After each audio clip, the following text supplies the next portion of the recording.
there was a congregant who always commented on the minister's sermons. And this is what they said to the pastor this particular Sunday. Pastor, today your sermon reminded me of the peace and love of God. The pastor was thrilled to receive this comment, and so asked the congregation to say more, the congregant to say more. And so the reply was, well, it reminded me of the peace of God because it passed all understanding. And it reminded me of the love of God because it endured forever. So this is not my intent today. I'm not going to attempt to make up for our 2 weeks of not being together in person or online.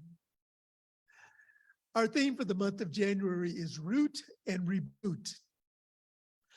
And it is tradition in Science of Mind to review the first 4 chapters of our Science of Mind textbook, which and where Ernest Holmes outlines the basic principles and concepts of God, of spirit, of the teachings of Science of Mind, and how all of this flows together. And so we're going to address part of that this morning. We're going to look at week 2. But we began 2023 with a reboot by examining the fundamental principles of Science of Mind. And our primary reference for this series will be the book Living the Science of Mind, which is often described as the companion to our Science of Mind textbook. Our reboot takes us back to the basics and the universality of the teachings of Science of Mind by emphasizing the truth that we are of spirit. And also we are in spirit. We remember our divine essence and we take personal responsibility for our actions, while at the same time extending generosity and compassion to others. This really sums up our teaching. It's about recognizing the love of God as absolutely all that there is us, that is in us, and that is as us. And it also reminds us of our responsibility to take action for our own life, to take responsibility for our own life, to demonstrate love, to express love, and to demonstrate and express compassion. This week, our roots focus on the 2nd chapter of the introduction to the Science of Mind textbook. And here, Dr. Holmes expands on what he calls the thing itself. That was part 1, and I invite you to go back and read that so that there is a connection. The thing itself is what Holmes describes as God. And in describing God as the way it works, he writes, "The life which we live is the universal life expressing through us, else how could we live? The thing then works for us by working through us, and it does this always. It cannot work for us in any other way." And so I invite you to make a full connection between parts 1 and parts 2 to read pages 25 through 39 in the Science of Mind textbook. It's a short read, but it will bring you up to speed on the connection between the thing itself, which is the term that God uses that Ernest Holmes uses to describe God. I was going to say God uses to describe Ernest Holmes. There may be some truth in that. We root and reboot ourselves in the foundational spiritual laws of life itself. And we have the opportunity to apply the teachings of Science of Mind into our lives as we live today and each day following. And so this gives us the opportunity now to align ourselves with our Centers for Spiritual Living global theme for 2023, which is Live Out Loud. And I don't know about you, but that certainly is something that I intend to practice in 2023, to live out loud, to be my authentic self. And I invite you to join me and let's have fun while we're doing it. Offer a few examples from Root and Reboot of how science, of the way of what Science Mind teaches. We turn to our Declaration of Principles, which states, we believe in the incarnation of the Spirit in all, and that all are incarnations of the one Spirit. And this is from Living the Science of Mind, page 83. This principle offers to us a guide as to what Science of Mind teaches and provides a deeper meaning for our topic today. We understand the power of our words and of our thoughts, and we recognize our presence along with the presence of all as we deepen our practice for the benefit and enrichment for the whole of humanity, the Earth's creatures and the Earth itself. Notice that we're connecting all of this together. We're all one. In our Science of Mind textbook, Ernest Holmes writes, we know that the great love of the universe must be one with the great law of its own being. And so we approach this through love and law. This then is the teaching, love and law. As the love of God is perfect, so the law of God is also perfect. And we must understand, and I add, we must also use both. And the reference for this is our Science of Mind textbook on page 26, paragraph 2. I have a little story to share with you that illustrates one of the ways that the universal voice works. And I invite you, if you're comfortable, to just allow your eyes to close or to soften your glance, and to allow yourself to feel the experience of the seeker. See if you can become the seeker in this story and feel the experience of what the seeker is yearning for. The story begins after years of searching. The seeker was told to go to a cave in which they would find a well.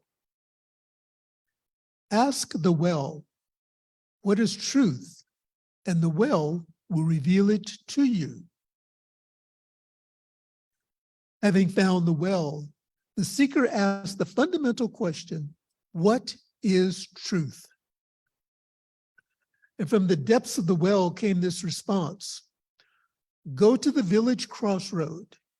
There you shall find what you are seeking. Full of hope, the seeker ran to the crossroads to find only 3 rather uninteresting shops. One shop was selling wires, another sold wood, and a third sold thin pieces of metal.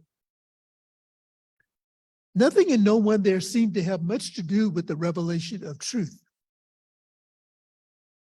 So disappointed, the seeker returned to the well and demanded an explanation.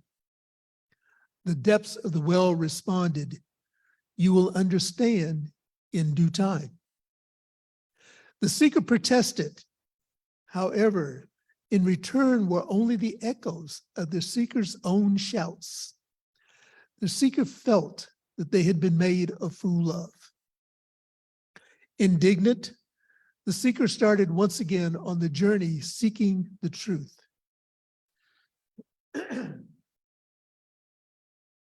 Years passed.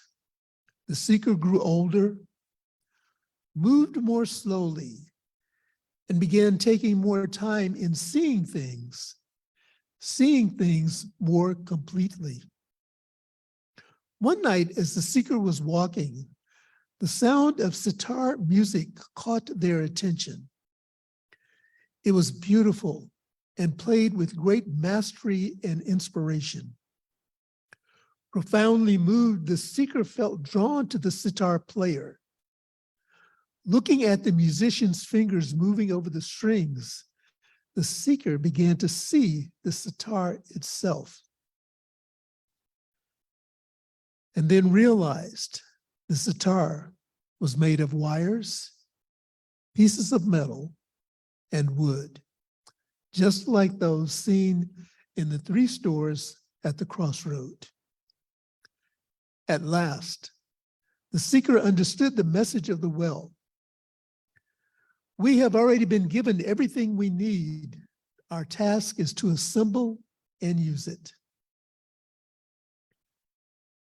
And so maybe the outcome of this story is that nothing has meaning as long as we perceive only separate fragments. But as soon as we see the fragments as a whole, a new entity emerges. And so I invite you to allow your presence to come back into the space. Nothing has meaning as long as we perceive only separate fragments. But as soon as we see all of the fragments as a whole, a new entity emerges. This is the story of the universal voice. This is the story of the song that we heard, We Are One. And so I offer some practical application for us to consider to the story. And the first one is the universal voice calls to all of us equally. The universal voice calls to all of us equally. The universal voice calls to all of us equally. It resides in and as who we are. We experience the universal voice when we open our minds and our hearts to it. Opening our hearts and our minds, we begin to recognize the same is true of all of those around us. As it is of me, so it is of we.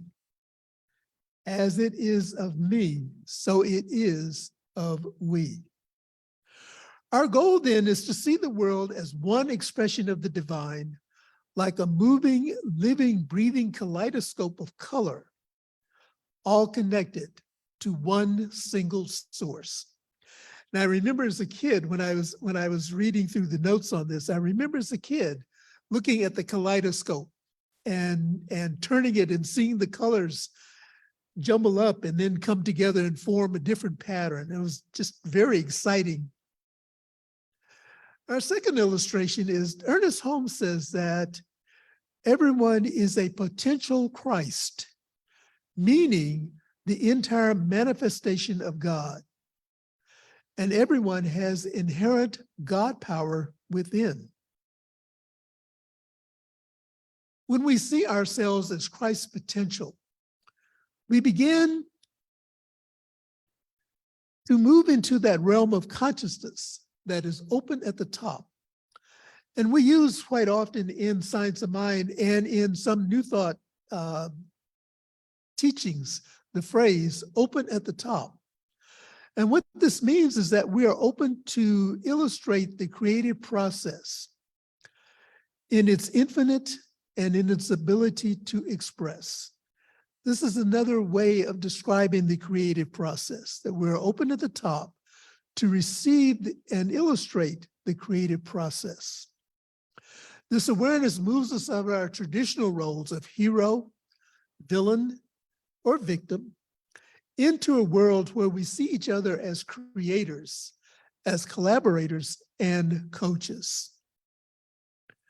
We become spirit working with spirit, co-creating a world that works for everyone right where they are.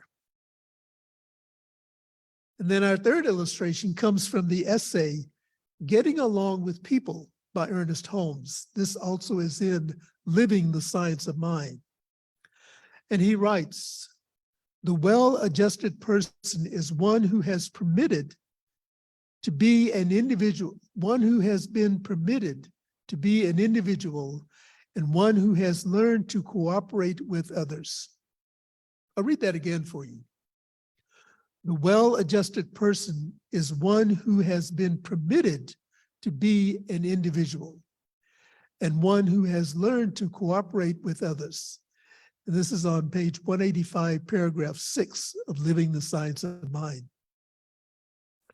And just a little background for this statement by Holmes. Sometimes our childhood conditioning can get in the way of a healthy outlook on life. And so rather than dwell on the past, we look to spirit for the answer. And in the same essay, Getting Along with People, Holmes adds, if you want sunshine, step out into the sunshine. If you have been locked away in a dark closet, why not come out into the light? If you have been feeling that everything and everyone is against you and no one really cares about you, know that God is in everyone and meet the God in others and see what happens. And this is in Living the Science of Mind, page 187, paragraph 3. And as I was reflecting on this, getting along with people, and as I was thinking about our past experiences, I was reminded of the book, Your Needs Met by Jack Addington. And this little book is a collection of different meditations and prayers for various aspects of life. And in one of those prayers, there are the words, the past has no power over me. I am a divine expression of God. Personalities have no power over me. I am whole, I am complete, now and forevermore.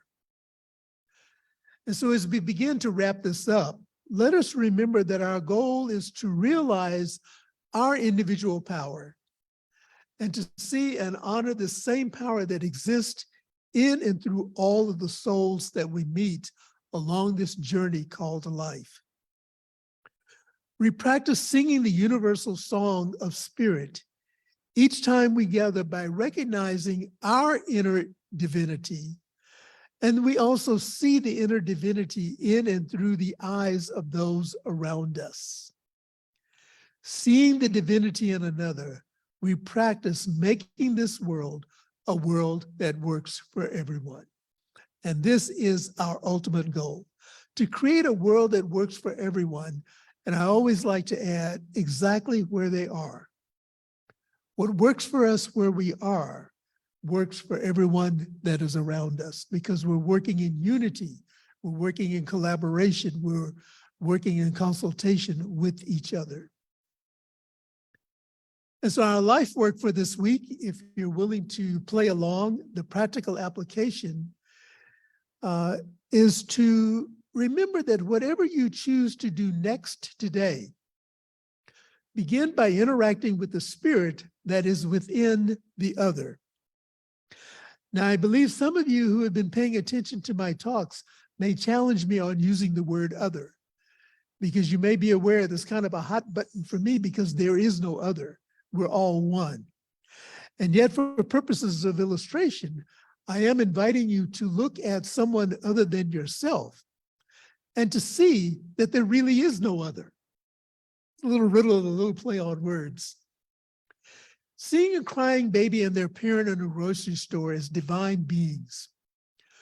Recognize spirit in the eyes of the unhoused person that you may pass on the street. Everywhere you look, remember, we are all reflections of the divine. And I invite you to watch a little almost 4-minute video that's titled The Wall Around Ourselves. And the link to this on YouTube is in our chat and will also be in the comments section on our Facebook page and on our YouTube channel. And after you watch this little video, I invite you to ask yourselves these 2 questions. What difference can it make when I see myself and others as aspects of spirit? And the second question is, what could I do today to bring me closer to seeing spirit in my everyday life? So in this, we're doing 2 things. We're looking at ourselves, we're reflecting and appreciating and acknowledging the divine that is within us. And as we look at our fellow brothers and sisters, those that may have been labeled others, we begin to recognize that they too are of spirit. So am I, so are we. And our affirmation for this week, as God is, I am, we are. Let us say that together. As God is, I am, we are. Now I invite us to turn within as we pray together, recognizing that there is only one thing happening here, and that is the thing itself, God expressing in its fullness as the one life, the one power, the one presence, the one energy that has everything in absolute perfect harmony. And as I step into this harmony of oneness, knowing this to be the truth for myself, I accept it, I affirm it, and I embrace it as a truth for all people everywhere, for the earth, for the entire planet, because there is only one thing that is happening, and that is the thing itself expressing through love and law. And so I speak my word this morning in gratitude for this time together, in gratitude for those who are gathered here in person, as well as those who are joining us virtually, knowing that there is no time and space in spirit, and that the connections, the divine connections, occur in a non-local fashion. And these divine connections occur as we open ourselves at the top, as we let go of judgments, as we let go of limitation, as we let go of expectations, and reveal the creative consciousness of the one mind that is continually expressing itself through us, the thing itself, the way it works. I speak a word of gratitude for this spiritual community and for all communities where two or more are gathering in the name and nature of the one life, the one love, and the one power. Recognizing that there are many paths, there are many traditions that all lead back to this place that ultimately is called home.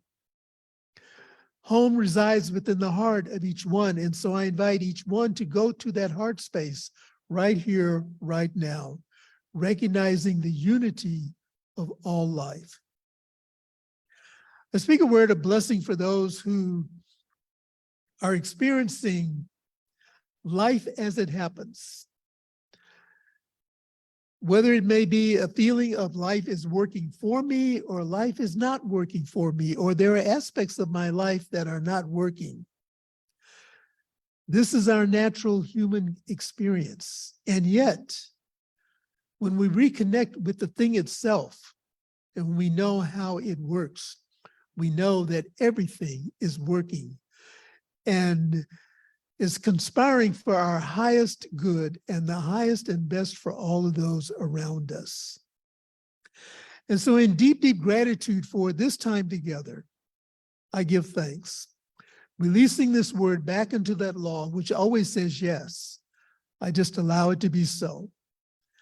And I invite you to affirm it with me as we say together, and so it is.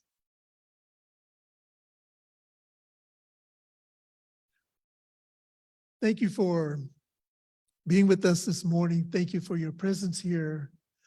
And I invite you to connect with a minister or a practitioner to not take a problem home with you or not be concerned with a problem or circumstance that may be happening in your life.